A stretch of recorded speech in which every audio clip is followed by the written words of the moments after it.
ইংল্যান্ডকে গুড়িয়ে অস্ট্রেলিয়ার দাপট।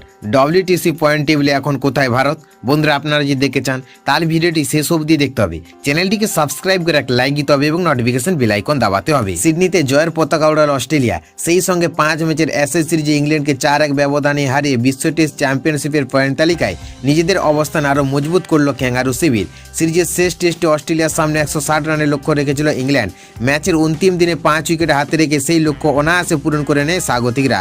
এই জয়ের ফলে অস্ট্রেলিয়া শীর্ষস্থান আরও শক্ত করলেও ভারতের অবস্থান কোনো পরিবর্তন আসেনি। ইংল্যান্ডকে হারানোর পর 2025-27 বিশ্ব টেস্ট চ্যাম্পিয়নশিপ চক্রে অস্ট্রেলিয়া 8টি টেস্টের মধ্যে 7টিতে জিতে মোট 84 পয়েন্ট সংগ্রহ করেছে এবং ফাইনালের পথে অনেকটা এগিয়ে গিয়েছে।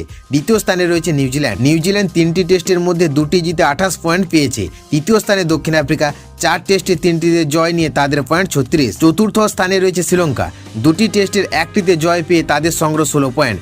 পাকিস্তান রয়েছে পঞ্চম স্থানে, 1 জয় ও 1 পরাজয়, তাদের পয়েন্ট 12।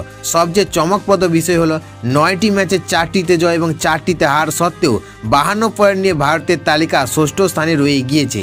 এরপর ইংল্যান্ড 38 পয়েন্ট নিয়ে 7ম স্থানে, বাংলাদেশ ও ওয়েস্ট ইন্ডিজ 4 পয়েন্ট নিয়ে যথাক্রমে 8ম এবং 9ম স্থানে রয়েছে। এই সিরিজ জয়ে অস্ট্রেলিয়ার হয়ে গুরুত্বপূর্ণ ভূমিকা নেন ট্র্যাভিস হেড এবং মিচেল মার্শ। সিডনি টেস্টে 2 ইনিংস মিলিয়ে 192 রান করে ম্যাচ সেরা পুরস্কার পান হেড। অন্যদিকে 5 টেস্টে 31 উইকেট নিয়ে ইংল্যান্ডের ব্যাটিংকে ধস করেন স্টার্ক।